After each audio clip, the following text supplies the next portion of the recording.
ದೆವ್ವಗಳು ಬಿಡುಗಡೆ ಮಾಡ್ಬೇಕಂತ ಹೇಳಿ ಕೆಲ ಸೇವಕರು ಏನ್ ಮಾಡ್ತಾ ಇರ್ತಾರೆ, ಪ್ರಾರ್ಥನೆ ಮಾಡ್ತಾ ಇರ್ತಾರೆ.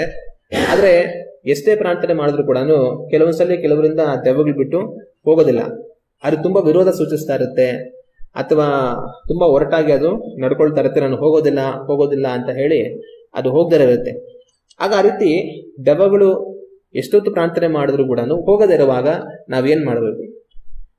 ದೆವ್ವಗಳಿಗೆ ಎಷ್ಟೊತ್ತು ಪ್ರಾರ್ಥನೆ ಮಾಡಿದ್ರು ಕೂಡ ದೆವ್ವಗಳು ಹೋಗದೇ ಇರುವಾಗ ನಾವೇನ್ ಮಾಡ್ಬೇಕಂದ್ರೆ ನಾವೇ ಹೋಗ್ಬಿಡ್ಬೇಕು. ಹಂಗಂದ್ರೆ ಅರ್ಥ ಏನು? ನಾವು ಹಿಂತಿರುಗಿ ಹೋಗಿ ದೇವ್ರ ಹತ್ರ ಹೋಗ್ಬೇಕು. ಸ್ವಾಮಿ ಯಾಕಪ್ಪ ದೆವ್ವ ಹೋಗಿಲ್ಲ ಅಂತ ಅನ್ಬಿಟ್ಟು ನಾವು ದೇವರ ವಾಕ್ಯದಲ್ಲಿ ನೋಡುವಾಗ ಅಪೊಸ್ತಲರಿಗೆ ಒಂದ್ಸಲ ಏನಾಗುತ್ತೆ, ಇದೇ ಘಟನೆ ನಡೆಯುತ್ತೆ. ಯೇಸು ಕ್ರಿಸ್ತನು, ಪೇತ್ರ, ಯಾಕೋಬ್, ಯೋಹಾನ ಇವರೆಲ್ಲ ಬೆಟ್ಟದ ಮೇಲೆ ಹೋಗಿರ್ತಾರೆ ರೂಪಾಂತರ ದರ್ಶನವನ್ನ ಪಡೆಯುವಂತಹ ಸಮಯದಲ್ಲಿ.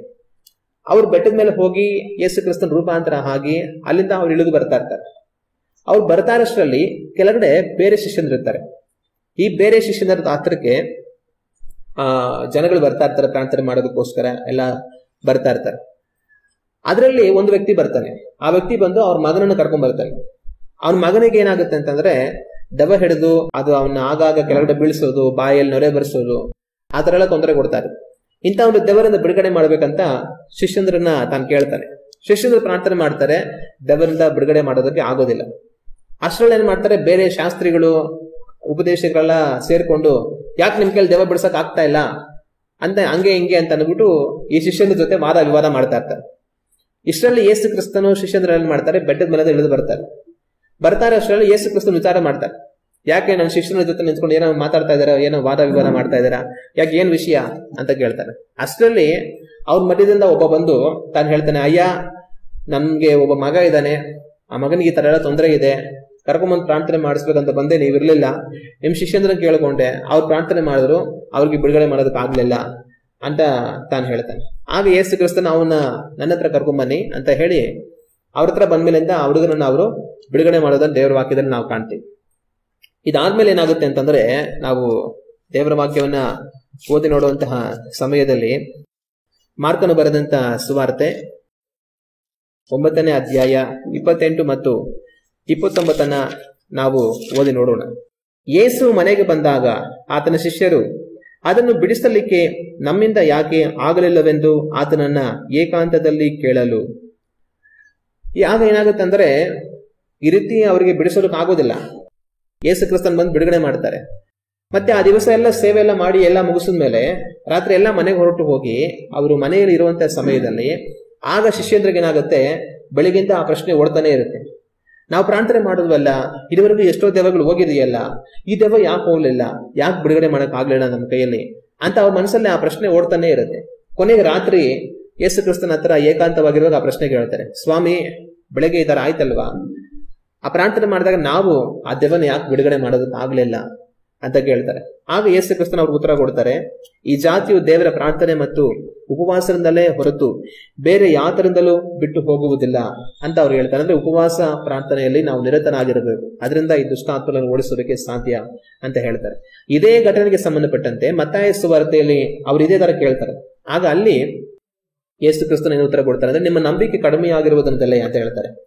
ಅಲ್ಲಿಗೆ ಒಟ್ಟಾಗಿ ಏನಾಗಿತ್ತು, ಅವ್ರ ನಂಬಿಕೆನೂ ಕಡಿಮೆ ಆಗಿತ್ತು, ಉಪವಾಸ ಪ್ರಾರ್ಥನೆ ಕೂಡ ಅವರಿಗೆ ಇರಲಿಲ್ಲ.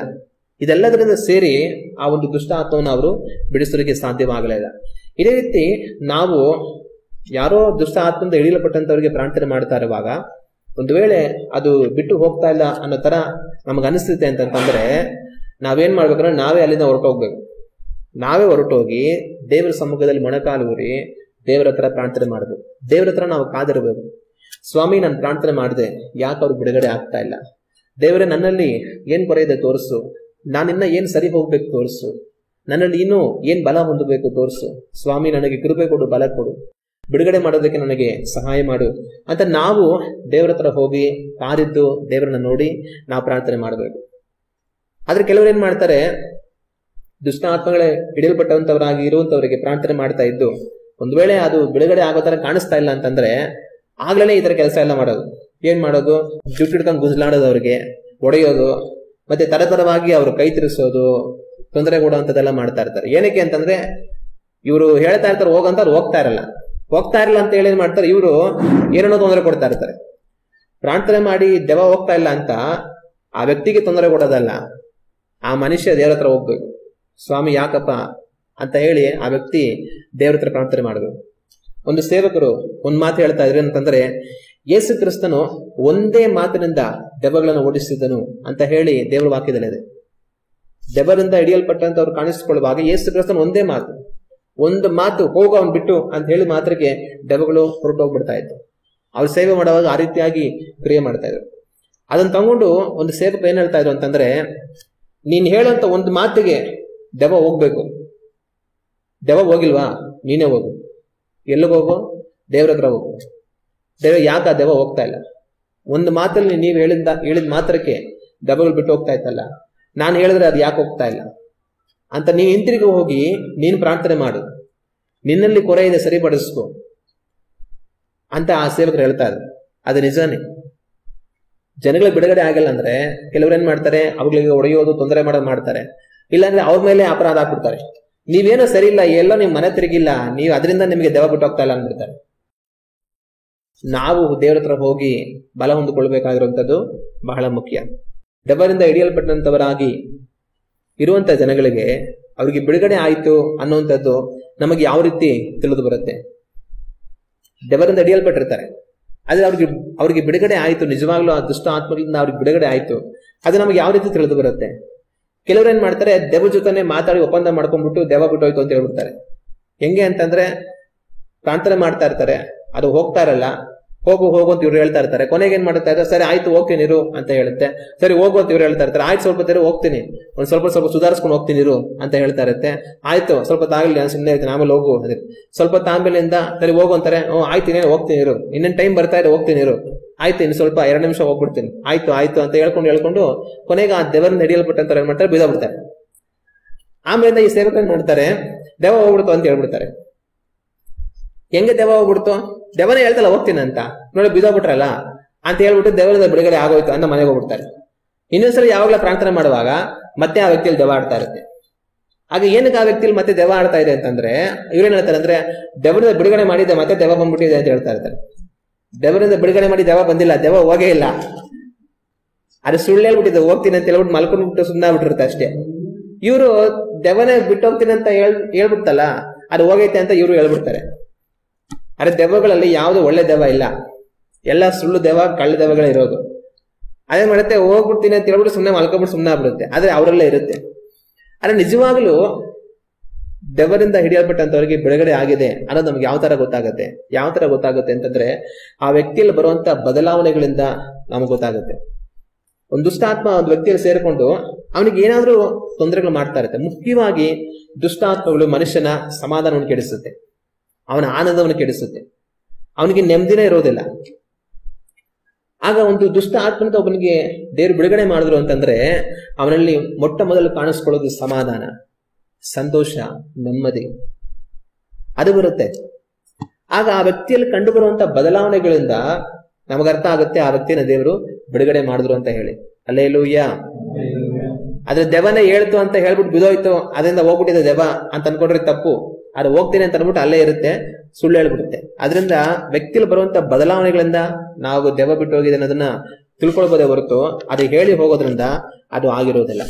ಒಂದು ವ್ಯಕ್ತಿಗೆ ಪ್ರಾರ್ಥನೆ ಮಾಡಿ ಆ ವ್ಯಕ್ತಿಯನ್ನ ದೆವ್ವ ಬಿಟ್ಟು ಹೊರಟು ಹೋದ ನಂತರ ಮತ್ತೆ ಆ ದೆವ್ವ ಆ ವ್ಯಕ್ತಿಯನ್ನು ತಿರುಗಾ ಹಿಡಿದುಕೊಳ್ಳೋದಕ್ಕೆ ಅವಕಾಶ ಇರುತ್ತಾ ಅಂತಂದ್ರೆ, ಒಂದು ವ್ಯಕ್ತಿನ ದೆವ್ವ ಬಿಟ್ಟು ಹೋದ ನಂತರ ಮತ್ತೆ ಬಂದು ಆ ವ್ಯಕ್ತಿಯನ್ನು ಹಿಡಿಯೋದಕ್ಕೆ ಎಲ್ಲ ಅವಕಾಶ ಇರುತ್ತೆ.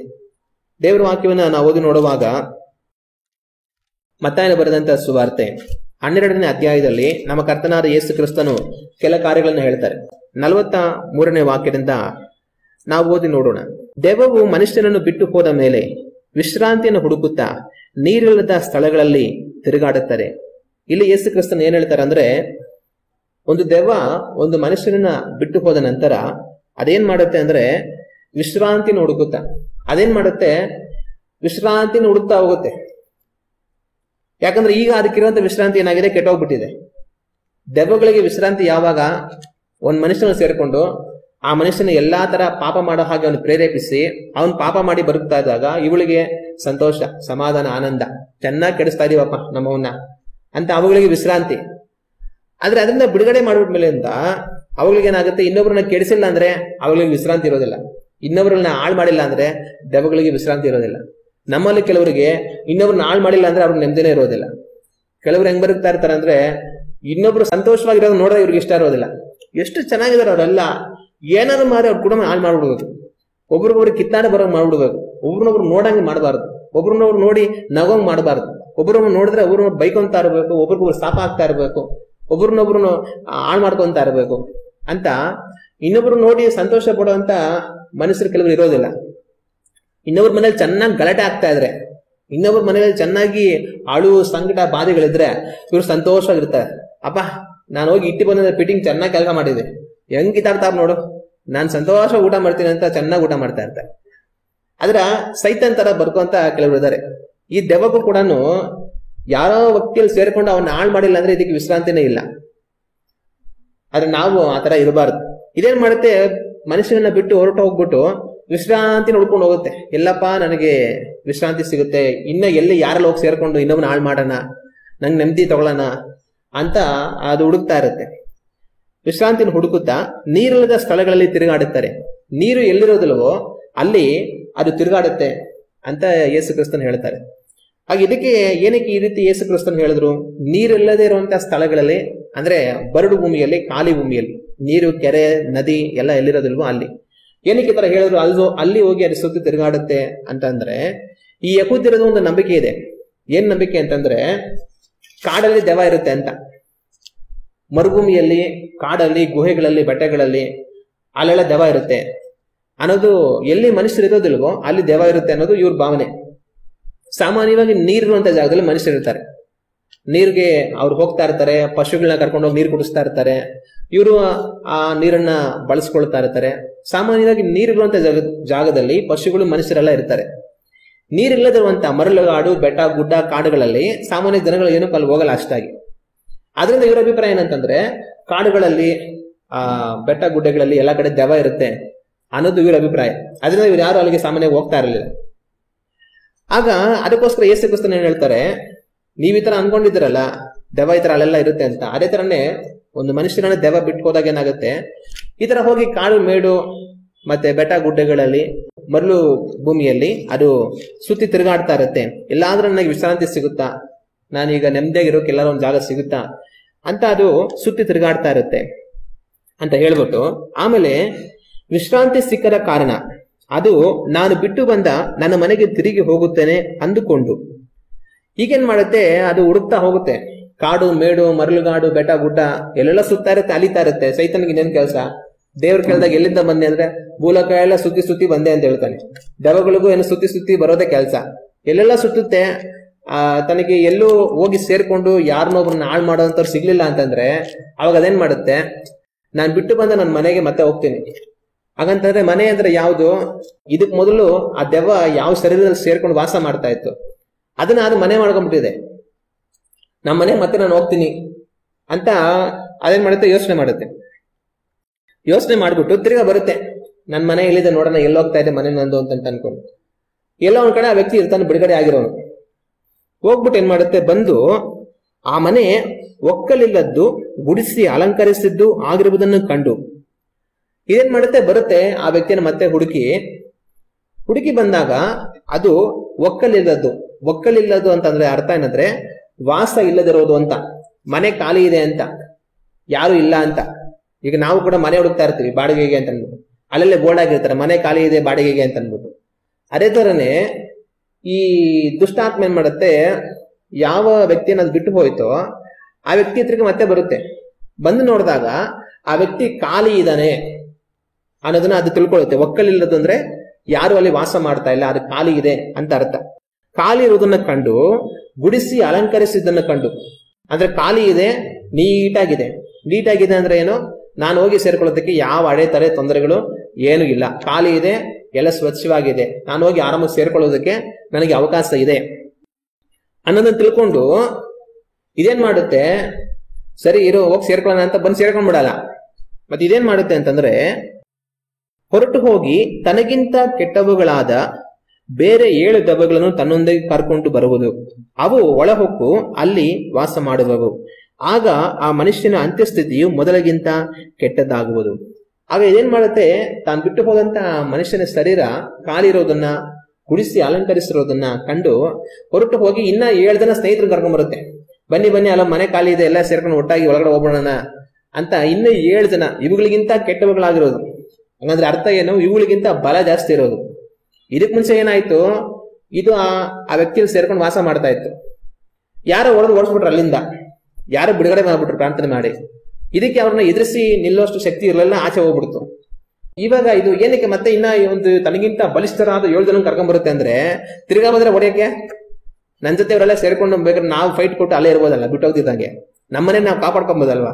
ಆಚೆ ಹಾಕ್ಬಿಡ್ತಾರಿಲ್ಲ ಅಂದ್ರೆ, ನಾನೊಬ್ನೇ ಇದ್ರೆ ಮತ್ತೆ ನನ್ನ ಆಚೆ ಹಾಕ್ಬಿಡ್ತಾರೆ. ನಾವೆಲ್ಲ ಸೇರ್ಕೊಂಡಿದ್ರೆ ಏನಾಗುತ್ತೆ, ನಮ್ಮನ್ನ ಯಾರು ಬಿಡುಗಡೆ ಮಾಡೋದಕ್ಕೆ ಆಗೋದಿಲ್ಲ ಅಂತ. ದೆವ್ವಗಳಲ್ಲೇ ಒಂದು ಮನಸ್ಸಿದೆ ಇವತ್ತು, ಜನಗಳಲ್ಲೇ ಒಂದು ಮನಸ್ಸಿಲ್ಲ, ಕುಟುಂಬಗಳಲ್ಲಿ ಇವತ್ತು ಒಂದು ಮನಸ್ಸಿಲ್ಲ, ಸಭೆಗಳಲ್ಲಿ ಇವತ್ತು ಒಂದು ಮನಸ್ಸಿಲ್ಲ. ದೆವ್ವಗಳು ಅವ್ರ ಶರೀರವನ್ನ ಕಾಪಾಡ್ಕೊಳ್ಬೇಕು, ಬಿಟ್ಟು ಹೋಗ್ಬಾರ್ದು, ನಮ್ಮನ್ನ ಯಾರು ಓಡಿಸ್ಬಾರ್ದು ಅಂತ ಎಲ್ಲ ಒಟ್ಟಾಗಿ ಸೇರ್ಕೊಂಡು ಮನುಷ್ಯನ ಹಾಳು ಮಾಡೋದ್ರಲ್ಲಿ ಒಂದು ಮನಸ್ಸು ತೋರಿಸ್ತಾ ಇದೆ. ನಾವು ಒಳ್ಳೇದ್ ಮಾಡೋದ್ರಲ್ಲಿ ಒಂದು ಮನಸ್ಸು ತೋರಿಸ್ತಾ ಇದ್ದೀರಾ? ನಾವಿವತ್ತು ಯೋಚನೆ ಮಾಡಿ ನೋಡ್ಬೇಕು. ಆದ್ರೆ ಎಲ್ಲ ಒಟ್ಟಾಗಿ ಸೇರ್ಕೊಂಡು ಏನ್ ಮಾಡ್ತವೆ, ಆ ಮನುಷ್ಯನಲ್ಲಿ ವಾಸ ಮಾಡಕ್ಕೆ ಶುರು ಮಾಡ್ತವೆ. ಆದ್ರೆ ಆಗ ಏನಾಗುತ್ತೆ ಅಂದ್ರೆ, ಯೇಸು ಕ್ರಿಸ್ತನು ಹೇಳುವಂತ ಮಾತು, ಆ ಮನುಷ್ಯನ ಅಂತ್ಯಸ್ಥಿತಿಯು ಮೊದಲಿಗಿಂತ ಕೆಟ್ಟದ್ದಾಗುವುದು. ಆದ್ರೆ ಮೊದಲು ಒಂದೇ ಒಂದ್ ದೆವ್ವ ಸೇರ್ಕೊಂಡು ಅವನಲ್ಲಿ ವಾಸ ಮಾಡ್ತಾ ಇದ್ದಾಗ ಅದು ಯಾವ ತರನ ಅವನೇನ್ ಮಾಡುತ್ತೆ, ಹಾಳು ಮಾಡ್ತಾ ಇರುತ್ತೆ. ಈಗ ಬಿಡುಗಡೆ ಆಗ್ಬಿಡ್ತು. ಬಿಡುಗಡೆ ಆದ ನಂತರ ಮತ್ತೆ ತಿರುಗಿ ಅದು ಬರೋದಲ್ದಿರ ಅದ್ರ ಜೊತೆಗೆ ಇನ್ನ ಒಂದು ಅದಕ್ಕಿಂತ ಬಲಿಷ್ಠವಾಗಿರುವಂತ 7 ದೆವ್ವಗಳನ್ನೆಲ್ಲ ಕರ್ಕೊಂಡ್ ಬಂದು ಎಲ್ಲ ಒಟ್ಟಾಗಿ ಸೇರುವಾಗ ಮೊದಲಿಗಿಂತಲೂ ಅವನ ಪರಿಸ್ಥಿತಿ ಏನಾಗುತ್ತೆ, ಈಗ ತುಂಬಾ ಕೆಟ್ಟದಾಗಿರುತ್ತೆ. ಅವನ ಅಂತ್ಯಸ್ಥಿತಿ ತುಂಬಾ ಕೆಟ್ಟದಾಗಿರುತ್ತೆ ಅಂತ ಯೇಸು ಕ್ರಿಸ್ತನು ಹೇಳೋದನ್ನ ನಾವು ಕಾಣ್ತೀವಿ. ಆಗ ಒಂದು ಮನುಷ್ಯ ದೆವ್ವದಿಂದ ಬಿಡುಗಡೆಗೊಂಡ ನಂತರ ಮತ್ತೆ ದೆವ್ವ ಬರೋದಕ್ಕೆ ಅವಕಾಶ ಇದೆಯಾ ಅಂದ್ರೆ, ಖಂಡಿತವಾಗ್ಲೂ ಬರೋದಕ್ಕೆ ಅವಕಾಶ ಇದೆ. ಆ ದೆವ್ವ ಏನ್ ಮಾಡುತ್ತೆ, ಬಿಟ್ಟು ಹೋದ ನಂತರ ಅದು ಅಷ್ಟು ಸುಲಭವಾಗಿ ಹೊರಟೋಗೋದಿಲ್ಲ. ಅದೇನ್ ಮಾಡುತ್ತೆ, ಮತ್ತೆ ಮತ್ತೆ ಒಂದು ನೋಡ್ತಾ ಇರುತ್ತೆ, ನಮ್ಮನೆ ಖಾಲಿ ಇದೆಯಾ ಅನ್ನೋದನ್ನ ನೋಡ್ತಾ ಇರುತ್ತೆ. ಆದ್ರೆ ಬಿಡುಗಡೆಗೊಂಡಂತವ್ರು ಮತ್ತೆ ಆ ದುಷ್ಟ ಆತ್ಮಗಳು ಅವರಲ್ಲಿ ಸೇರ್ಕೊಂಬಾರದು ಅಂತಂದ್ರೆ, ಅವ್ರ ಮನೆ ಕಾಲಿರೋದಕ್ಕೆ ಬಿಡಬಾರ್ದು. ಮನೆ ಖಾಲಿ ಇದೆ ಬನ್ನಿ ಅಂತ ಬೋರ್ಡ್ ಹಾಕ್ಬಾರ್ದು, ಮನೆ ತುಂಬಾಗಿದೆ ಹೋಗಿ ಅಂತ ಬೋರ್ಡ್ ಹಾಕಿರ್ಬೇಕು. ಆಗ ಒಂದು ವ್ಯಕ್ತಿ ತನ್ನ ಮನೆಯನ್ನ ಖಾಲಿ ಬಿಡದೆ ದುಷ್ಟ ಆತ್ಮಗಳು ಬಂದು ಸೇರಿಕೊಳ್ಳೋದಕ್ಕೆ ಖಾಲಿ ಆಗಿರೋದ ಹಾಗೆ ಏನ್ ವಾಸ ಮಾಡಬಹುದು, ಅಲ್ಲಿ ಏನ್ ವಾಸ ಮಾಡಬಹುದು ಅಂದ್ರೆ ದೇವರು ವಾಸ ಮಾಡಬೇಕು. ಒಂದು ಕಾಲದಲ್ಲಿ ದುಷ್ಟ ಆತ್ಮ ದೆವ್ವ ಅವನಲ್ಲಿ ವಾಸ ಮಾಡ್ತಾ ಇತ್ತು, ದೇವ್ರು ಬಿಡುಗಡೆ ಮಾಡಿದ್ರು. ಈಗ ಮತ್ತೆ ಆ ದುಷ್ಟ ಆತ್ಮಗಳು ಅಲ್ಲಿ ಬಂದು ವಾಸ ಮಾಡಬಾರದು ಅಂತಂದ್ರೆ ಅಲ್ಲಿ ದೇವರು ವಾಸ ಮಾಡಬೇಕು. ನಮ್ಮ ಕರ್ತನಾದ ಯೇಸು ಕ್ರಿಸ್ತನು ಅಲ್ಲಿ ವಾಸ ಮಾಡಬೇಕು. ಯೇಸು ಕ್ರಿಸ್ತನು ಹೇಳಿದ ಮಾತು, ನಾನು ಬಾಗಿಲು ತಟ್ಟುತ್ತಾ ಇದ್ದೇನೆ, ನಿನ್ ಬಾಗಿಲು ತೆರೆದರೆ ನಾನು ಒಳಗಡೆ ಬಂದು ನಿನ್ನ ಜೊತೆ ಊಟ ಮಾಡ್ತೇನೆ ಅಂತ ಹೇಳಿ. ನಾವು ಊಟ ಮಾಡೋದು ಏನನ್ನು ಸೂಚಿಸುತ್ತೆ, ಒಂದು ಐಕ್ಯತೆಯನ್ನು ಸೂಚಿಸುತ್ತೆ. ನಮ್ಮನೆಗೆ ಯಾರೋ ಬಂದರೆ ಅವ್ರಿಗೆ ನಾವು ಊಟ ಇಡ್ತೇವಿ ಅಂತಂತಂದ್ರೆ ನಾವು ಒಂದು ಪ್ರೀತಿಯನ್ನು ತೋರಿಸ್ತೀವಿ, ಒಂದು ಅನ್ಯೋನ್ಯತೆಯನ್ನು ತೋರಿಸ್ತೀವಿ. ನಾನು ನೀವು ಸಮಾಧಾನವಾಗಿ ಸಂತೋಷವಾಗಿ ಅನ್ಯೋನ್ಯವಾಗಿದ್ದೀವಿ, ಬನ್ನಿ ಊಟ ಮಾಡಿ ಅಂತ. ಊಟ ಮಾಡೋದು ಒಂದು ಅನ್ಯೋನ್ಯತೆಯನ್ನ ಪ್ರೀತಿಯನ್ನ ತೋರಿಸುತ್ತೆ. ಆಗ ಯೇಸು ಕ್ರಿಸ್ತನು ನಮ್ಮ ಜೊತೆ ಅನ್ಯೋನ್ಯವಾಗಿರೋದಕ್ಕೆ ಅವ್ರು ಇಷ್ಟಪಡ್ತಾರೆ. ಯೇಸು ಕ್ರಿಸ್ತನಿಗೂ ದೆವ್ವಗಳಿಗಿರೋ ವ್ಯತ್ಯಾಸ ಏನಂತಂದ್ರೆ, ದೇವರು ಸುಮ್ಮನೆ ಬಾಗಿಲು ಹೊಡೆದಾಕ್ಬಿಟ್ಟು ಹಂಗೆ ಒಂದು ಕುತ್ಕೊಳ್ಳಲ್ಲ, ಊಟ ಇರೋ ಒಳಗಡೆ ಅಂತ ಅಂದ್ಬಿಟ್ಟು ಅವ್ರೇನ್ ಮಾಡ್ತಾರೆ, ಡಿಸಿಪ್ಲಿನ್ ಆಗಿ ನಡ್ಕೊಳ್ತಾರೆ. ಅವ್ರಿಗೆ ಅಪ್ಪಣೆ ಕೊಟ್ರೇನೆ ಅವ್ರು ಒಳಗಡೆ ಬರೋದು. ನಾವು ಅವ್ರನ್ನ ಸ್ವೀಕರಿಸಿದ್ರೇನೆ, ಅವ್ರನ್ನ ಆಹ್ವಾನ ಮಾಡಿದ್ರೇನೆ ಅವ್ರು ಬರೋದು. ದೆವ್ವಕ್ಕಿಲ್ಲ ಇಂಥ ಮಾನ ಮರ್ಯಾದೆ ಯಾವ್ದು ಇಲ್ಲ. ಅದೇ ಮಾಡಿ ಸೀದಾ ಬಂದು ಕುತ್ಕೊಂಡು ತಿಂತಾ ಇರುತ್ತೆ. ನೀನ್ ಇಡ್ತೀವಿ ಇಲ್ಲ, ನಾನೇ ಕಿತ್ಕೊಂಡು ತಿಂತೀನಿ ಅಂತ ತಿಂತಾರೆ. ಆಗ ನೀವು ಬೇಡ ಅಂದ್ರೆ ದೆವ್ವ ಬತ್ತಾನೆ ಇರುತ್ತೆ. ಆದ್ರೆ ಯೇಸು ಕ್ರಿಸ್ತನ ಕರೆದ ಮಾತ್ರನೇ ಬರೋದು. ಅದರಿಂದ ದೆವ್ವದಿಂದ ಬಿಡುಗಡೆಗೊಂಡು ನಾವು ದೇವರನ್ನ ಆಹ್ವಾನಿಸಿ ನಮ್ಮಲ್ಲಿ ದೇವರು ವಾಸ ಮಾಡೋ ಹಾಗೆ ನಮ್ಮನ್ನ ನಾವು ದೇವರಿಗೆ ಒಪ್ಪಿಸಿಕೊಟ್ಟು ನಾವೇ ದೇವರ ಆಲಯವಾಗಿ, ದೇವರ ಗರ್ಭಗುಡಿಯಾಗಿ, ನಮ್ಮಲ್ಲಿ ಪರಿಶುದ್ಧ ಆತ್ಮನು ವಾಸ ಮಾಡುವ ಆತನಾಗಿ, ದೇವರ ಆತ್ಮರ ಮುಖಾಂತರ ಯೇಸು ಕ್ರಿಸ್ತನು ನಮ್ಮಲ್ಲಿ ಇರೋ ಹಾಗೆ ನಮ್ಮ ಶರೀರಗಳನ್ನ ಕಾಪಾಡಿಕೊಳ್ಬೇಕಾಗಿರೋದು ಬಹಳ ಮುಖ್ಯ. ಆದ್ರೆ ದೇವರಲ್ಲಿಲ್ಲ ಅಂತಂತಂದ್ರೆ ಆಗೇನಾಗುತ್ತೆ, ದೆವ್ವಗಳು ಬಂದು ಅಲ್ಲಿ ಸೇರ್ಕೊಳ್ಳೋದಕ್ಕೆ ಅವಕಾಶ ಆಗುತ್ತೆ. ಬರೀ ಒಂದ್ ದೆವ್ವ ಅಲ್ಲ, ಅದು ಹೊರಟು ಹೋಗಿ ಇನ್ನೂ ಒಂದಷ್ಟು ಗುಂಪು ದೆವ್ವಗಳು ಸೇರಿಸ್ಕೊಂಡು ತಗೊಂಡ್ ಬಂದು ವಾಸ ಮಾಡಿ ಆ ಮನುಷ್ಯನ ಸ್ಥಿತಿಯನ್ನ ಕೆಡಿಸೋದಕ್ಕೆ ಅವಕಾಶ ಇರುತ್ತೆ. ಅದರಿಂದ ದೆವ್ವಗಳು ಒಂದ್ಸಲ ಬಿಟ್ಟು ಹೋದ ನಂತರ ಮತ್ತೆ ಬರುತ್ತಾ ಅಂತಂದ್ರೆ ಬರುತ್ತೆ. ಆದ್ರೆ ಬರಬಾರದು ಅಂದ್ರೆ ಆ ಮನುಷ್ಯನು ದೇವರೊಟ್ಟಿಗೆ ಅನ್ಯೋನ್ಯವಾಗಿ ಜೀವಿಸಬೇಕಾಗಿರೋದು ಬಹಳ ಮುಖ್ಯ. ಏನೆಲ್ಲ ಪಾಪ, ದೇವರಿಗೆ ಪ್ರಿಯವಲ್ಲದಂತ ಕಾರ್ಯಗಳಲ್ಲಿ ಒಂದ್ ವೇಳೆ ತಾನು ಬರುತ್ತಾ ಇರ್ತಾನೋ ಅವುಗಳನ್ನೆಲ್ಲ ಮನತಿರುಗಿ ದೇವರಿಗೆ ಒಪ್ಪಿಸಿಕೊಟ್ಟು ಜೀವಿಸಬೇಕಾಗಿರೋದು ಬಹಳ ಮುಖ್ಯ. ಆ ರೀತಿಯಾಗಿ ಜೀವಿಸುವಾಗ ಪೂರ್ವ ಕಾಲದಲ್ಲಿ ಬಾಧಿಸಿದಂತ ದುಷ್ಟ ಆತ್ಮಗಳು ಮತ್ತೆ ಆ ವ್ಯಕ್ತಿಯನ್ನು ಹಿಡಿಯೋದಕ್ಕೆ ಅವಕಾಶ ಇರೋದಿಲ್ಲ. ಈ ದೆವ್ವಗಳು ಮನುಷ್ಯನಲ್ಲಿ ಬಂದು ಸೇರ್ಕೊಳ್ಳುತ್ತೆ. ಆದ್ರೆ ಯಾವ ಕಾರಣಕ್ಕೆ ಸೇರ್ಕೊಳ್ಳುತ್ತೆ? ಈ ದೆವ್ವಗಳು ಒಂದು ಮನುಷ್ಯನ ಬಂದು ಸೇರ್ಕೊಳ್ಳೋದ್ರಿಂದ ಆ ದೆವ್ವಗಳಿಗೆ ಏನ್ ಪ್ರಯೋಜನ? ಒಂದು ಮನುಷ್ಯನಲ್ಲಿ ದೆವ್ವಗಳು ಸೇರ್ಕೊಳ್ಳೋದ್ರಿಂದ ಅವುಗಳಿಗೆ ಏನ್ ಪ್ರಯೋಜನ? ಯಾವ ಕಾರಣಕ್ಕೆ ಅವು ಸೇರ್ಕೊಳ್ಳುತ್ತೆ ಅಂತಂದ್ರೆ ಆ ಮನುಷ್ಯನನ್ನ ಹಾಳು ಮಾಡೋದಕ್ಕೆ. ನಾವು ದೇವರ ವಾಕ್ಯವನ್ನ ಓದಿ ನೋಡುವಾಗ ಯೋಹಾನನು ಬರೆದಂತ ಸುವಾರ್ತೆ 10ನೇ ಅಧ್ಯಾಯ 10ನೇ ವಾಕ್ಯವನ್ನ ನಾವು ಓದಿ ನೋಡಿದರೆ ನಮ್ಮ ಕರ್ತನಾದ ಯೇಸು ಕ್ರಿಸ್ತನು ಈ ರೀತಿಯಾಗಿ ಹೇಳ್ತಾರೆ, ಕಳ್ಳನು ಕದ್ದುಕೊಳ್ಳುವುದಕ್ಕೂ ಕೊಯ್ಯುವುದಕ್ಕೂ ಹಾಳು ಮಾಡುವುದಕ್ಕೂ ಬರುತ್ತಾನೆ ಹೊರತು ಮತ್ತಾವುದಕ್ಕೂ ಬರುವುದಿಲ್ಲ. ಯೇಸು ಕ್ರಿಸ್ತನು ಹೇಳುವಂತ ಮಾತೇನೆಂದ್ರೆ, ಕಳ್ಳನು ಕದ್ದುಕೊಳ್ಳುವುದಕ್ಕೂ ಕೊಯ್ಯುವುದಕ್ಕೂ ಹಾಳು ಮಾಡುವುದಕ್ಕೂ ಬರುತ್ತಾನೆ. ಇಲ್ಲಿ ಅವರು ಕಳ್ಳ ಅಂತ ಹೇಳಿ ಯಾರನ್ನ ಸೂಚಿಸಿದ್ರು ಅಂದ್ರೆ ಸೈತಾನನನ್ನ, ಅವನ ದೂತರನ್ನ ಸೂಚಿಸಿದ್ರು. ಇವರು ಒಂದು ಮನುಷ್ಯನಲ್ಲಿ ಬಂದು ಸೇರ್ಕೊಳ್ಳುವಂತ ಒಂದೇ ಉದ್ದೇಶ ಏನಂತಂದ್ರೆ ಕದ್ದುಕೊಳ್ಳೋದಕ್ಕೆ, ಕೊಯ್ಯುವುದಕ್ಕೆ, ಹಾಳು ಮಾಡೋದಕ್ಕೆ. ಅದಕ್ಕೋಸ್ಕರ ಬರ್ತಾರೆ ಹೊರತು ಇನ್ ಯಾವ ಒಳ್ಳೆ ಉದ್ದೇಶದಿಂದಲೂ ಸಹ ದೆವ್ವಗಳು ಮನುಷ್ಯನಲ್ಲಿ ಸೇರಿಕೊಳ್ಳೋದಿಲ್ಲ. ಆದ್ರೆ ಯೇಸು ಕ್ರಿಸ್ತನು ಹೇಳುವಂತ ಮಾತೇನಂತಂದ್ರೆ, ನಾನಾದರೂ ಅವುಗಳಿಗೆ ಜೀವ ಇರಬೇಕೆಂತಲೂ ಅದು ಸಮೃದ್ಧಿಯಾಗಿರಬೇಕೆಂತಲೂ ಬಂದೆನು ಎಂಬುದಾಗಿ ಅವರು ಹೇಳ್ತಾರೆ. ಹಲ್ಲೆಲೂಯಾ. ದೆವ್ವಗಳು ಒಂದು ಮನುಷ್ಯನಲ್ಲಿ ಸೇರಿಕೊಳ್ಳದೆ ಅವರನ್ನ ಹಾಳು ಮಾಡಿ ನಾಶಪಡಿಸೋದಕ್ಕೆ. ಆದ್ರೆ ಯೇಸು ಕ್ರಿಸ್ತನು ಹೇಳ್ತಾರೆ, ನಾನಾದರೂ ಅವುಗಳಿಗೆ ಜೀವ ಇರಬೇಕೆಂತಲೂ ಅವು ಸಮೃದ್ಧಿಯಾಗಿರಬೇಕೆಂತಲೂ ಬಂದನು ಅಂತ ಹೇಳಿದ್ರು. ಯಾರಲ್ಲಿ ದೆವ್ವ ಇರುತ್ತೋ ಆ ಜೀವಿತವನ್ನ ದೆವ್ವಗಳು ಕೆಡಿಸ್ಕೊಳ್ತಾ ಹೋಗುತ್ತೆ. ಆದ್ರೆ ಯಾರಲ್ಲಿ ಯೇಸು ಕ್ರಿಸ್ತನು ವಾಸ ಮಾಡ್ತಾ ಇರ್ತಾರೋ ಅವರು ಫಲ ಕೊಡುವ ಹಾಗೆ ಬೆಳೀತಾ ಇರ್ತಾರೆ. ಹಲ್ಲೆಲೂಯಾ. ಆದ್ರೆ ಯಾರಲ್ಲಿ ದೆವ್ವ ವಾಸ ಮಾಡುತ್ತೆ, ಯಾರಲ್ಲಿ ದೇವರು ವಾಸ ಮಾಡ್ತಾರೆ, ಅದು ಆ ವ್ಯಕ್ತಿಯ ಕೈಯಲ್ಲಿದೆ. ಆ ವ್ಯಕ್ತಿ ದೆವ್ವಗಳಿಗೆ, ಸೈತಾನನಿಗೆ ಸಂಬಂಧಪಟ್ಟಂತ ಕಾರ್ಯಗಳನ್ನು ಮಾಡುತ್ತಾ ಅವನು ಬಂದು ಅವರನ್ನು ಹೊಕ್ಕಿ ಅವರಲ್ಲಿ ವಾಸ ಮಾಡಿ ಅವ್ರನ್ನ ಕೆಡಿಸೋದಕ್ಕೆ ಅವಕಾಶ ಕೊಡೋ ರೀತಿಯಲ್ಲ ವ್ಯಕ್ತಿ ಬರುತ್ತಾ ಇದ್ರೆ ಆ ವ್ಯಕ್ತಿ ಅದರಿಂದ ತೊಂದರೆಗಳನ್ನ ಎದುರಿಸಬೇಕಾಗುತ್ತೆ. ಆದ್ರೆ ದೇವರು ತನ್ನಲ್ಲಿ ವಾಸ ಮಾಡೋ ಹಾಗೆ ದೇವರಿಗೆ ತನ್ನನ್ನು ಒಪ್ಪಿಸಿಕೊಟ್ಟು ಜೀವಿಸುವುದಕ್ಕೆ ಒಂದು ಮನುಷ್ಯ ತನ್ನನ್ನು ಅರ್ಪಿಸಿಕೊಳ್ಳುವಾಗ ಆ ಮನುಷ್ಯನಲ್ಲಿ ದೇವರು ವಾಸ ಮಾಡ್ತಾರೆ. ಇವತ್ತು ನಮ್ಮಲ್ಲಿ ಯಾರು ವಾಸ ಮಾಡ್ತಾ ಇದ್ದಾರೆ ನಾವು ಯೋಚನೆ ಮಾಡಬೇಕು. ಯಾರು ವಾಸ ಮಾಡೋ ಹಾಗೆ ನಮ್ಮ ಶರೀರವನ್ನ ನಾವು ಒಪ್ಪಿಸಿಕೊಟ್ಟು ಜೀವಿಸ್ತಾ ಇದ್ದೇವೆ ನಾವು ಯೋಚನೆ ಮಾಡಬೇಕು. ಸೈತಾನನಿಗೆ ಸಂಬಂಧಪಟ್ಟಂತ ಕಾರ್ಯಗಳನ್ನ ಮಾಡ್ತಾ ನಾವು ಬದುಕ್ತಾ ಇದ್ದೇವಾ? ದೆವ್ವಗಳು ನಮ್ಮನ್ನು ವಶಪಡಿಸಿಕೊಂಡು ನಮ್ಮನ್ನ ಬಹಳವಾಗಿ ಹಾಳು ಮಾಡೋದಕ್ಕೆ ಅವಕಾಶ ಇರುತ್ತೆ. ಆದ್ರೆ ದೇವರಿಗೆ ನಮ್ಮನ್ನು ಒಪ್ಪಿಸಿಕೊಟ್ಟು ದೇವರಿಗೆ ಪ್ರಿಯವಾದದನ್ನ ಮಾಡುವುದಕ್ಕಾಗಿ ನಮ್ಮನ್ನು ಅರ್ಪಿಸಿಕೊಂಡು ನಾವು ಜೀವಿಸ್ತಾ ಇದ್ದೇವಾ? ದೇವರು ಇನ್ನೂ ಹೆಚ್ಚಾಗಿ ನಮ್ಮಲ್ಲಿ ಮಹಿಮೆ ಪಡೋದಕ್ಕೆ ಅವಕಾಶ ಇರುತ್ತೆ. ನಮ್ಮ ಶರೀರಗಳನ್ನ ನಾವು ಯಾರಿಗೆ ಒಪ್ಪಿಸಿಕೊಡ್ತೇವೆ ಅನ್ನೋದ್ರ ಬಗ್ಗೆ ನಾವು ಗಮನವಾಗಿರಬೇಕು. ಸೈತಾನನಿಗೆ ಸಂಬಂಧಪಟ್ಟಂತ ಕಾರ್ಯವನ್ನು ಮಾಡುವುದಕ್ಕೆ ನಾವು ಒಪ್ಪಿಸಿಕೊಟ್ರೆ ಅವನಿಂದ ನಮಗೆ ನಾಶಗಳು ಬರುತ್ತೆ. ಆದ್ರೆ ದೇವರು ಮಹಿಮೆ ಪಡುವುದಕ್ಕಾಗಿ ನಮ್ಮನ್ನು ಒಪ್ಪಿಸಿಕೊಟ್ರೆ ದೇವರ ನಾಮ ಮಹಿಮೆ ಪಡುತ್ತೆ. ಹಲ್ಲೆಲೂಯಾ. ಅದರಿಂದ ಈ ನಮ್ಮ ಶರೀರಗಳನ್ನ ದೇವರ ಆಳ್ವಿಕೆಗೆ ಒಪ್ಪಿಸಿಕೊಟ್ಟು ದೇವರಿಗೆ ಪ್ರಿಯವಾದದನ್ನ ಮಾಡುವುದಕ್ಕಾಗಿ ನಮ್ಮನ್ನು ಒಪ್ಪಿಸಿಕೊಡೋಣ. ದೇವರು ನಮ್ಮಲ್ಲಿ ವಾಸ ಮಾಡೋದಕ್ಕೂ ದೇವರು ಮಹಿಮೆ ಪಡೋದಕ್ಕೂ ನಮ್ಮ ಶರೀರಗಳನ್ನ ನಾವು ಒಪ್ಪಿಸಿಕೊಡೋಣ. ಅದು ನಮಗೆ ಒಳ್ಳೆಯದು. ಈ ದೆವ್ವಗಳು ಮನುಷ್ಯನಲ್ಲಿ ಸೇರೋದ್ರಿಂದ ಮನುಷ್ಯನನ್ನ ಯಾವ ರೀತಿ ಕೆಡಿಸ್ತವೆ? ಈ ದೆವ್ವಗಳು ಮನುಷ್ಯನಲ್ಲಿ ಸೇರೋ ಉದ್ದೇಶ ಎಲ್ಲ ಒಂದೇ, ಅವರನ್ನ ಕೆಡಿಸಿ ಅವ್ರನ್ನ ಹಾಳು ಮಾಡಬೇಕು ಅಂತ ಹೇಳಿ. ಹಾಗಾದ್ರೆ ಈ ದೆವ್ವಗಳು ಮನುಷ್ಯನಲ್ಲಿ ಸೇರ್ಕೊಂಡು ಏನ್ ಮಾಡುತ್ತೆ? ಯಾವ ತರ ಮನುಷ್ಯರನ್ನ ಕೆಡಿಸುತ್ತೆ? ಹಂಗಂತಂದ್ರೆ ಮತ್ತಾಯನ ಬರೆದ ಸುವಾರ್ತೆ 9ನೇ ಅಧ್ಯಾಯ ವಾಕ್ಯಗಳು 32, 33 ನಾವು ಓದಿ ನೋಡುವಾಗ ಈ ವಾಕ್ಯಗಳಲ್ಲಿ ಈ ರೀತಿಯಾಗಿದೆ. ಅವರು ಹೊರಟು ಹೋಗುತ್ತಿರುವಾಗ ದೆವ್ವ ಹಿಡಿದ ಒಬ್ಬ ಮೂಕನನ್ನು ಆತನ ಬಳಿಗೆ ಕರೆತಂದರು. ಆತನು ದೆವ್ವ ಬಿಡಿಸಿದ ಮೇಲೆ ಆ ಮೂಕನು ಮಾತನಾಡುವವನಾದನು.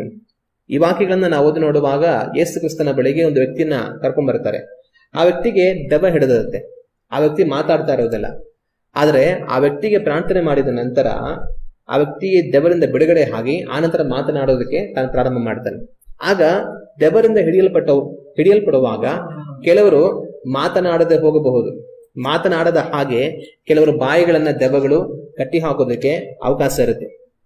ಮತ್ತೆ ಇನ್ನು ನಾವು ಮತ್ತಾಯನ ಬರೆದಂತ ಸುವಾರ್ತೆ 12ನೇ ಅಧ್ಯಾಯ 22ನೇ ವಾಕ್ಯವನ್ನು ಓದಿ ನೋಡುವಾಗ ಈ ವಾಕ್ಯದಲ್ಲಿ ಈ ರೀತಿಯಾಗಿದೆ. ದೆವ್ವ ಹಿಡಿದು ಕುರುಡನೂ ಮೂಕನೂ ಆಗಿರುವ ಒಬ್ಬನನ್ನು ಆತನ ಬಳಿಗೆ ಕರೆತಂದರು. ಆತನು ಅವನನ್ನು ಸ್ವಸ್ಥ ಮಾಡಲು ಆ ಮೂಕನಿಗೆ ಬಾಯಿ ಕಣ್ಣು ಎರಡೂ ಬಂದವು. ಇನ್ನೊಂದು ವ್ಯಕ್ತಿಯನ್ನು ಯೇಸು ಕ್ರಿಸ್ತನ ಬಳಿಗೆ ಕರೆತರ್ತಾರೆ. ಆ ವ್ಯಕ್ತಿಗೆ ಏನಾಗಿದೆ ಅಂದ್ರೆ ದೆವ್ವ ಹಿಡಿದು ಅವನು ಕುರುಡನಾಗ್ಬಿಟ್ಟಿದ್ದಾನೆ, ಮೂಕನಾಗ್ಬಿಟ್ಟಿದ್ದಾನೆ.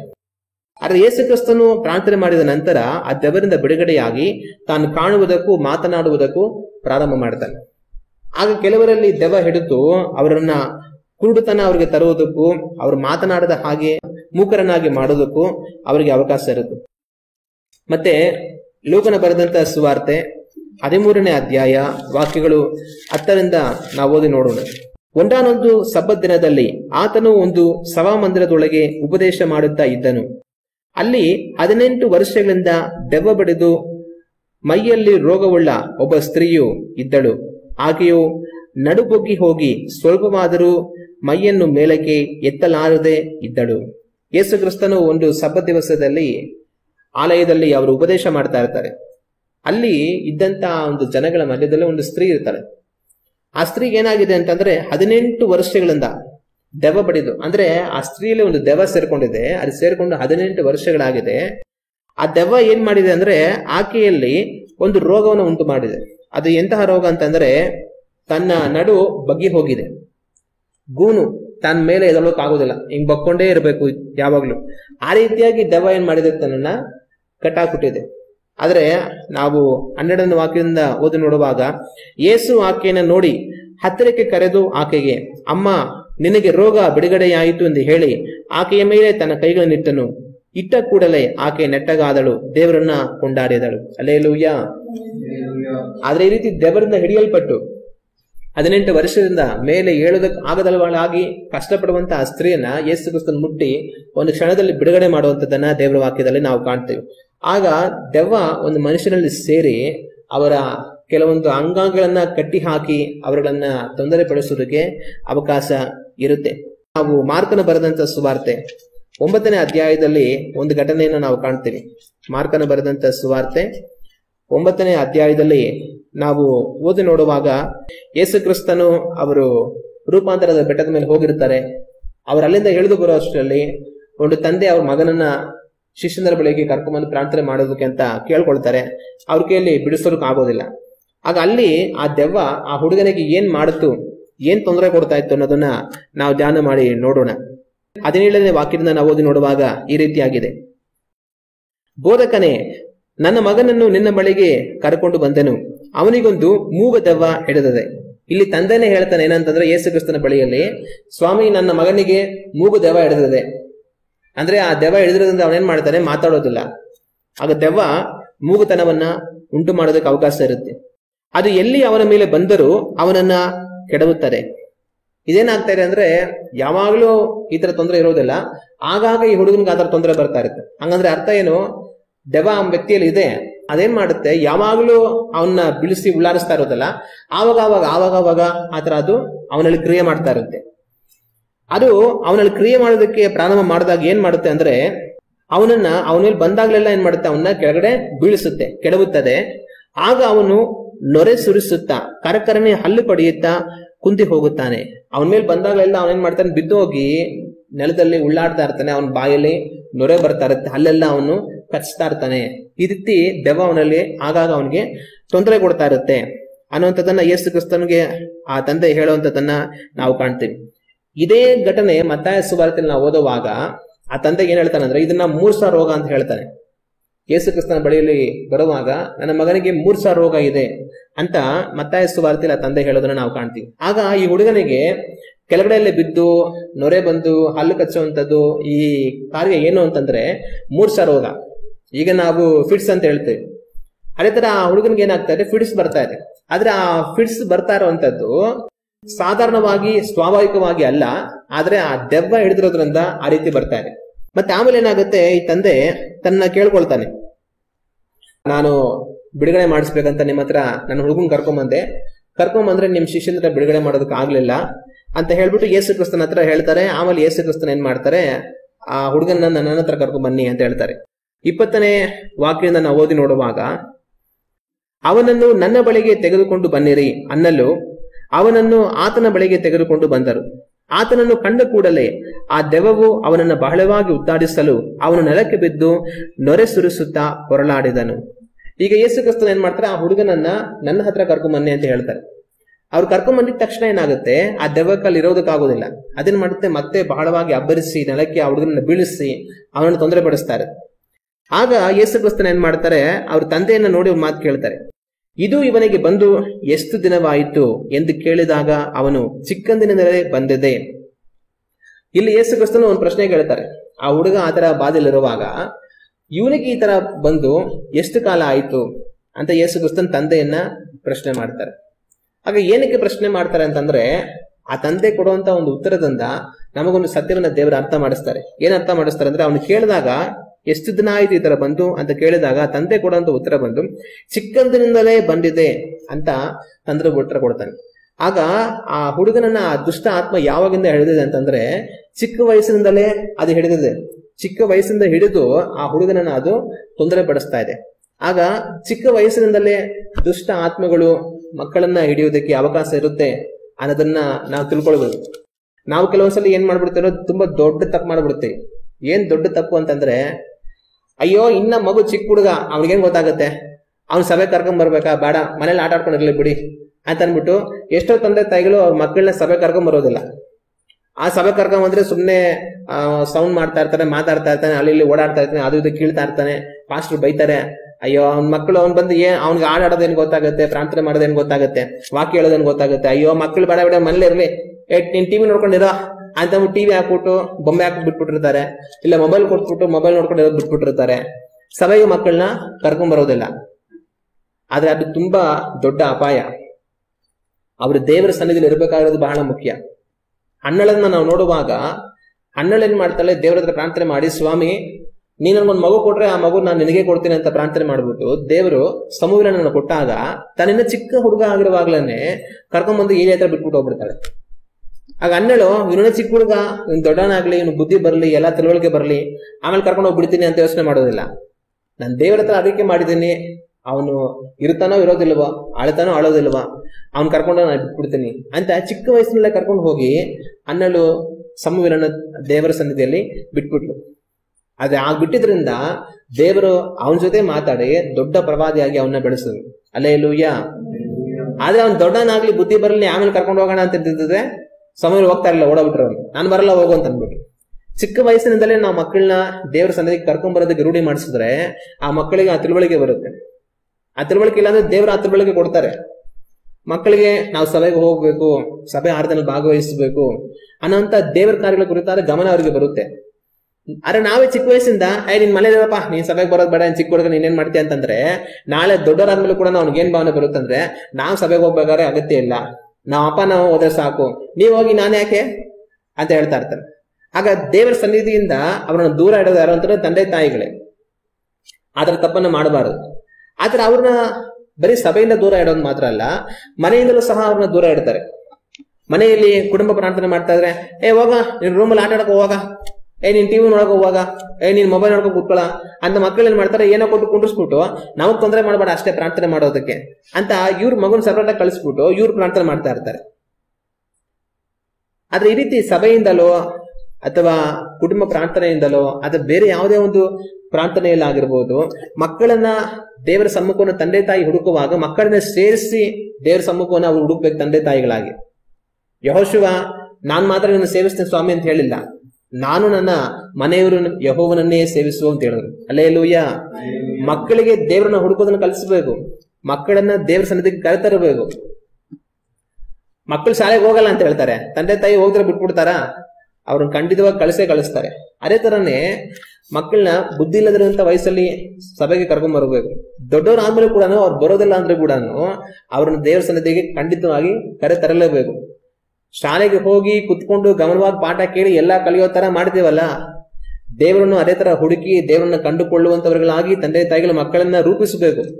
ಅವ್ನು ಸಭೆಗೆ ಬರೋದಿಲ್ಲ ಅಂತಾನೆ, ಪ್ರೇಯರ್ಲಿ ಭಾಗವಹಿಸೋದಿಲ್ಲ ಅಂತಾನೆ, ಅವನು ಅದಕ್ಕೆ ಮನೆಯಲ್ಲೇ ಬಿಟ್ಟಿದೀವಿ ಅಂತೆಲ್ಲ ಹೇಳಿದ್ರೆ ಇದರಿಂದ ಏನಾಗುತ್ತೆ ಅಂತಂದ್ರೆ ಅವರನ್ನ ದುಷ್ಟ ಆತ್ಮಗಳು ಹಿಡ್ಕೊಂಡು ಅವ್ರನ್ನ ಆಳ್ವಿಕೆ ಮಾಡ್ಕೊಂಡು ಹೋಗೋದಕ್ಕೆ ಅವಕಾಶ ಇರುತ್ತೆ. ತಂದೆ ತಾಯಿ ದೇವರ ಐಕ್ಯದಲ್ಲಿ ಇದ್ದುಕೊಂಡು ದೇವರ ಪರಿಶುದ್ಧ ಆತ್ಮ ಭರಿತರಾಗಿ ನಡೀತಾ ಇರ್ತಾರೆ. ಆದ್ರೆ ಇವರು ಅವ್ರ ಜೊತೆ ಮಕ್ಕಳನ್ನ ಕರ್ಕೊಂಡ್ ಬರದೇ ಇರೋದ್ರಿಂದ, ಅವ್ರು ಸಪರೇಟ್ ಆಗಿ ಇರೋದ್ರಿಂದ ಅವ್ರನ್ನ ಯಾರು ಆಳ್ವಿಕೆ ಮಾಡ್ತಾ ಇರ್ತಾರೆ? ದುಷ್ಟ ಆತ್ಮಗಳು ಆಳ್ವಿಕೆ ಮಾಡ್ತಾ ಇರುತ್ತೆ.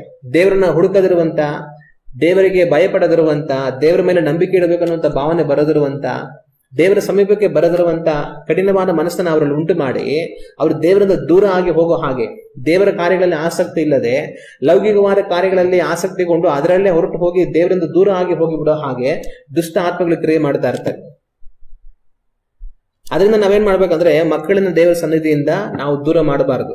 ಯಾವತ್ತೂ ಸಹ ಸಭೆಯಲ್ಲೂ ಸರಿ, ಕುಟುಂಬ ಪ್ರಾರ್ಥನೆಯಲ್ಲೂ ಸರಿ, ಮನೆಯಲ್ಲಿ ಯಾವುದೇ ಒಂದು ಕೂಟ ಆದ್ರೂ ಸರಿ, ಬೇರೆ ಎಲ್ಲೇ ಏನೇ ಕೂಟಗಳಾದ್ರೂ ಸರಿ, ಮಕ್ಕಳನ್ನ ನಾವು ಅದರಲ್ಲಿ ಪಾಲ್ಗೊಳ್ಳುವ ಹಾಗೆ ಮಾಡಬೇಕು. ಮೊದಲು ನಮ್ಮ ಮಕ್ಕಳನ್ನ ದೇವರನ್ನು ಹುಡುಕುವ ಹಾಗೆ ಅವರನ್ನು ಬೆಳೆಸಬೇಕಾಗಿರುವಂತದ್ದು ಪ್ರಧಾನವಾದ ಕರ್ತವ್ಯ. ಆದ್ರೆ ಈ ಕಾರ್ಯವನ್ನು ಎಷ್ಟೋ ತಂದೆ ತಾಯಿಗಳೇನ್ ಮಾಡ್ತಾರೆ, ಮಾಡೋದಿಲ್ಲ. ಪ್ರತ್ಯೇಕವಾಗಿ ಮಕ್ಕಳನ್ನ ಬಿಟ್ಬಿಟ್ಟು ಇವ್ರು ಮಾತ್ರ ಹೋಗ್ತಾ ಇರ್ತಾರೆ. ಆದ್ರೆ ನಾಳೆ ಅವರು ದೇವರನ್ನ ಹುಡುಕೋದಕ್ಕೆ ಮಕ್ಕಳ ಕೈಯಲ್ಲಿ ಆಗೋದಿಲ್ಲ. ಆ ತರ ತೊಂದರೆಗಳು ಆಗ್ಬಿಡುತ್ತೆ. ಅದರಿಂದ ದೇವರ ಸಮ್ಮುಖದಲ್ಲಿ ಮಕ್ಕಳನ್ನ ಕರೆತಂದು ದೇವರ ಐಕ್ಯತೆಯಲ್ಲಿ ಮಕ್ಕಳನ್ನ ಬೆಳೆಸಬೇಕಾಗಿರುವಂತದ್ದು ಬಹಳ ಮುಖ್ಯ.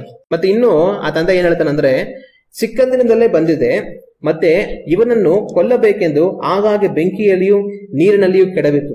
ಮತ್ತೆ ಈ ದುಷ್ಟಾತ್ಮ ಆ ಒಂದು ಹುಡುಗನ ಮೇಲೆ ಇದ್ದುಕೊಂಡು ಏನ್ ಮಾಡ್ತಾ ಇದೆ, ಅವನನ್ನ ಕೊಲೆ ಮಾಡೋದಕ್ಕೆ ಪ್ರಯತ್ನ ಮಾಡ್ತಾ ಇದೆ. ಎಲ್ಲಿ ಬೆಂಕಿ ಕಾಣಿಸುತ್ತೋ ಅಲ್ಲಿ ಅವನಲ್ಲಿ ಎದ್ದು ಬಿಡುತ್ತೆ. ಹಂಗೆ ನೊರೆ ಬರೆಸಿ ಕೆಳಗಿಸಿ ಬೆಂಕಿಲಿ ತಳ್ಬಿಡುವನ ಅನ್ನೋ ಪ್ರಯತ್ನ ಮಾಡ್ತಾ ಇರತ್ತೆ. ಅವನೆಲ್ಲರೂ ನೀರಲ್ಲಿ ಹೋಗ್ತಾ ಇದ್ರೆ ನೀರ್ ಹತ್ರ ಇರುವಾಗ ಅವನಲ್ಲಿ ಅವನ ಕೆಳಗಡೆ ಉರುಳಿಸಿ ಅವನ ನೀರಲ್ಲಿ ಬಿಡಿಸ್ಬಿಟ್ಟು ಸಾಯಿಸ್ಬಿಡ್ಬೇಕು ಅಂತ ಅವನ ಪ್ರಯತ್ನ ಮಾಡ್ತಾ ಇರತ್ತೆ. ಬಹುಶಃ ಈ ತಂದೆ ತಾಯಿಯ ಮಗು ಯಾವಾಗ್ಲೂ ನೀರ್ ಹತ್ರ ಬೆಂಕಿ ಹತ್ರ ಇದ್ದಾಗಲೆಲ್ಲ ತುಂಬಾ ಹುಷಾರಾಗಿ ಆ ಮಗುನ ಕಾಪಾಡ್ಕೊಂಡು ಬಂದಿರಬಹುದು. ಆಗ ಆ ದುಷ್ಟಾತ್ಮ ಹುಡುಗನ ಸೇರ್ಕೊಂಡು ಏನ್ ಮಾಡ್ತಾ ಇದೆ, ಅವನನ್ನ ಕೊಲೆ ಮಾಡುವಂತ ಪ್ರಯತ್ನ ಮಾಡ್ತಾ ಇದೆ. ಹಾಗೊಂದು ಕೆಲವೊಂದು ಸರಿ ಕೆಲವೊಂದು ದುಷ್ಟ ಆತ್ಮಗಳು ಮನುಷ್ಯರಲ್ಲಿ ಸೇರ್ಕೊಂಡು ಅವರನ್ನ ಆತ್ಮಹತ್ಯೆಗೆ ಪ್ರೇರೇಪಿಸುವಂತ ಕೆಲಸಗಳನ್ನು ಮಾಡೋದಕ್ಕೆ ಅವಕಾಶ ಇರುತ್ತೆ. ಮತ್ತೆ ಇನ್ನು ಮುಂದುವರಿಸಿ ನಾವು ಓದುವಾಗ, ನಿನ್ನ ಕೈಯಲ್ಲಿ ಏನಾದರೂ ಆಗುವ ಹಾಗಿದ್ದರೆ ನಮ್ಮ ಮೇಲೆ ಕರ್ಣವಿಟ್ಟು ನಮಗೆ ಸಹಾಯ ಮಾಡು ಅಂದನು. ಈ ತರ ಎಲ್ಲ ಹೇಳ್ಬಿಟ್ಟು ಯೇಸು ಕ್ರಿಸ್ತನ ಹತ್ರ, ಸ್ವಾಮಿ ನಿನ್ನ ಕೈಯಲ್ಲಿ ಆಗುವುದ್ರೆ ಸಹಾಯ ಮಾಡು ಅಂತಾರೆ.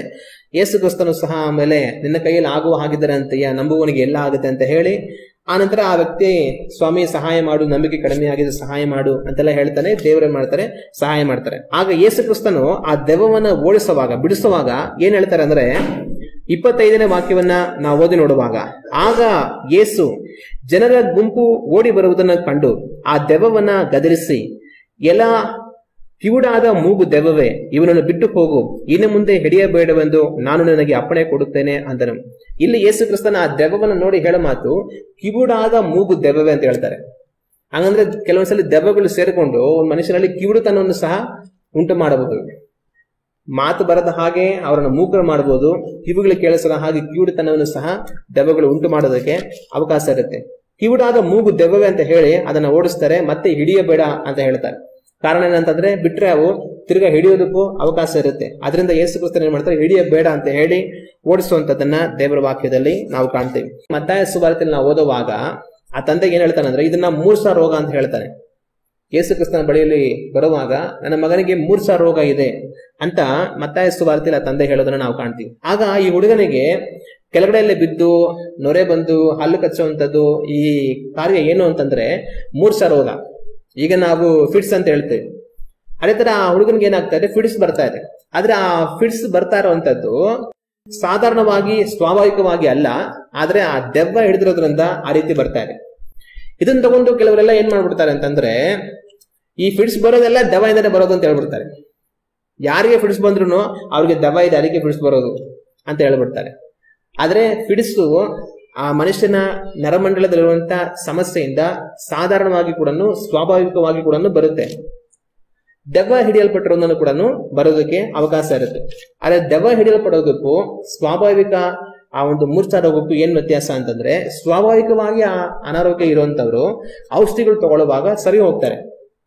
ದೆವ್ವರಿಂದ ಹಿಡಿಯಲ್ಪಟ್ಟಿರುವಂತವ್ರಿಗೆ ಅದು ಸರಿ ಹೋಗೋದಿಲ್ಲ, ಅದು ವ್ಯತ್ಯಾಸ. ಮತ್ತೆ ಇನ್ನು ಕೆಲವರೆಲ್ಲ ಏನ್ ಹೇಳ್ತಾರೆ ಅಂತಂದ್ರೆ, ಯಾವುದೇ ರೋಗ ಬಂದ್ರೆ ಎಲ್ಲಾ ರೋಗಕ್ಕೂ ದೆವ್ವನೇ ಕಾರಣ ಅಂತ ಹೇಳ್ತಾ ಇರ್ತಾರೆ. ದೆವ್ವ ಇದೆ ಅದಕ್ಕೆ ರೋಗ ಇರೋದು, ಇದೊಂದು ದೆವ್ವ ಇದು ಅಂತ ಹೇಳ್ತಾ ಇರ್ತಾರೆ. ಎಲ್ಲಾ ರೋಗಗಳಿಗೂ ದೆವ್ವ ಕಾರಣ ಅಲ್ಲ. ಮನುಷ್ಯನಿಗೆ ರೋಗ ಸ್ವಾಭಾವಿಕವಾಗಿ ಬರುತ್ತೆ. ಯಾಕಂದ್ರೆ ಈ ಒಂದು ಶರೀರದಲ್ಲಿ ನಾವು ಪಾಪವನ್ನು ಮಾಡಿ ಬಿದ್ದು ಹೋಗಿದ್ದೇವೆ. ಈ ಒಂದು ಶರೀರ ಶಾಪಕ್ಕೆ ಒಳಗಾಗಿದೆ, ಮರಣವನ್ನ ಇದು ಎದುರು ನೋಡ್ತಾ ಇದೆ. ಅದರಿಂದ ಏನಾಗುತ್ತೆ ಅಂತಂದ್ರೆ, ಅದು ಕಾಲಗಳು ಹೋಗ್ತಾ ಹೋಗ್ತಾ ಬಲಹೀನವಾಗಿ ಮನುಷ್ಯನ ಶರೀರದಲ್ಲಿ ತರತರವಾದ ಅನಾರೋಗ್ಯಗಳು ಉಂಟಾಗೋದಕ್ಕೆ ಅವಕಾಶ ಇರುತ್ತೆ. ಹಂಗನ್ಬಿಟ್ಟು ಎಲ್ಲಾ ರೋಗ ದೆವ್ವದಿಂದನೇ ಬರೋದಿಲ್ಲ. ಸ್ವಾಭಾವಿಕವಾದ ಬಲಹೀನತೆಯಿಂದಲೂ ಸಹ ಮನುಷ್ಯನಿಗೆ ರೋಗಗಳು ಬರೋದಕ್ಕೆ ಅವಕಾಶ ಇರುತ್ತೆ. ಅದು ಔಷಧಿ ತಗೊಳ್ಳುವಾಗ ಗುಣ ಆಗುತ್ತೆ. ಮತ್ತೆ ಹಂಗನ್ಬಿಟ್ಟು ದೆವ್ವದಿಂದ ರೋಗನೇ ಬರಲ್ಲ ಅಂತಲ್ಲ, ದೆವ್ವ ಹಿಡಿಯಲ್ಪಟ್ಟಂತವರಿಗೂ ಸಹ ರೋಗಗಳು ಬರುತ್ತೆ. ಆದ್ರೆ ಎಲ್ಲಾ ರೋಗ ದೆವ್ವದಿಂದನೇ ಬರಲ್ಲ. ಹಾಗಂತ ದೆವ್ವದಿಂದ ಯಾವ ರೋಗನೂ ಬರೋದಿಲ್ಲ ಅಂತಲ್ಲ. ಆದ್ರೆ ಅದೊಂದು ವ್ಯಕ್ತಿ ಮೇಲೆ ಅವಲಂಬಿಸಿರುತ್ತೆ. ಆ ವ್ಯಕ್ತಿಗೆ ಪ್ರಾರ್ಥನೆ ಮಾಡಿದಾಗ ಗೊತ್ತಾಗೋದು. ಒಂದ್ ವೇಳೆ ಪ್ರಾರ್ಥನೆ ಮಾಡಿದಾಗ ಯಾವುದೋ ಒಂದು ಅನಾರೋಗ್ಯದಿಂದ ಇರುವಂತ ವ್ಯಕ್ತಿ ದುಷ್ಟ ಆತ್ಮನಿಂದ ಹಿಡಿಯಲ್ಪಟ್ಟವನಾಗಿ ತಾನು ಆಡ್ತಾ ಇದ್ರೆ, ಆಗ ಆ ರೋಗ ಆ ದುಷ್ಟ ಆತ್ಮನ ಕ್ರಿಯೆಯಿಂದ ಬಂದಿರೋದಕ್ಕೆ ಅವಕಾಶ ಇರುತ್ತೆ. ಆ ದುಷ್ಟ ಆತ್ಮದ ಬಿಡುಗಡೆ ಆಗುವಾಗ ಆ ರೋಗ ಸರಿ ಹೋಗ್ಬಿಡುತ್ತೆ. ಕೆಲವೊಂದ್ಸಲಿ ಅವರಲ್ಲಿ ಯಾವ ದುಷ್ಟ ಆತ್ಮ ಇರೋದಿಲ್ಲ, ಇನ್ನೂ ಪರಿಶುದ್ಧಾತ್ಮ ಭರಿತರಾಗಿ ಅವರು ದೇವರ ಮಕ್ಕಳಾಗಿ ಜೀವಿಸ್ತಾ ಇರ್ತಾರೆ. ಅಂತವ್ರಿಗೂ ಅನಾರೋಗ್ಯ ಇರೋದಕ್ಕೆ ಅವಕಾಶ ಇರುತ್ತೆ. ಅದು ಅವರ ಸ್ವಾಭಾವಿಕವಾದ ಶರೀರದ ಬಲಹೀನತೆಯಿಂದ ಬಂದಿರುತ್ತೆ. ಅದನ್ನ ನೋಡಿ ದೆವ್ವ ಬಂದಿದೆ ಅದಕ್ಕೆ ರೋಗ ಬಂದಿದೆ ಅಂತೆಲ್ಲ ಹೇಳಿದ್ರೆ ಅದು ತಪ್ಪು. ಆದ್ರೆ ಅದಕ್ಕೋಸ್ಕರ ನಾವೇನ್ ಮಾಡ್ಬೇಕು, ದೇವರನ್ನ ನೋಡಿ ಪ್ರಾರ್ಥನೆ ಮಾಡಬೇಕು. ಸ್ವಾಮಿ, ಇವ್ರಿಗಿರೋಂತ ಅನಾರೋಗ್ಯ ಗುಣಪಡಿಸಪ್ಪ, ಒಳ್ಳೆ ಆರೋಗ್ಯ ಕೊಡು ಸ್ವಾಮಿ ಅಂತ ನಾವು ದೇವರನ್ನ ನೋಡಿ ಪ್ರಾರ್ಥನೆ ಮಾಡುವಂತವರಾಗಿ ಇರಬೇಕು. ಆಗ ಎಲ್ಲಾ ರೋಗ ದೆವ್ವಗಳಿಂದನೇ ಬರಲ್ಲ. ಅದೇ ತರ ದೆವ್ವಗಳಿಂದ ರೋಗ ಬರೋದೇ ಇಲ್ಲ ಅಂತಲ್ಲ, ಎರಡು ಕೂಡ ಸಾಧ್ಯತೆ ಅನ್ನೋದು ಇರುತ್ತೆ. ಆಗ ಈ ಒಂದು ಹುಡುಗನಿಗೆ ಆ ಒಂದು ಮೂರ್ಛಾ ರೋಗ ಇತ್ತು. ಆ ಮೂರ್ಛಾ ರೋಗ ಬರೋದಕ್ಕೆ ಕಾರಣ ಏನಂದ್ರೆ, ಆ ಹುಡುಗನಲ್ಲಿ ಏನ್ ಸಮಸ್ಯೆ ಇಲ್ಲ, ಆದ್ರೆ ಆ ದುಷ್ಟ ಆ ದೆವ್ವ ತನ್ನನ್ನ ಹಿಡಿದಿರೋದ್ರಿಂದ ಆ ಹುಡುಗನಿಗೆ ಮೂರ್ಛಾ ರೋಗ ಕಂಡು ಬರ್ತಾ ಇದೆ.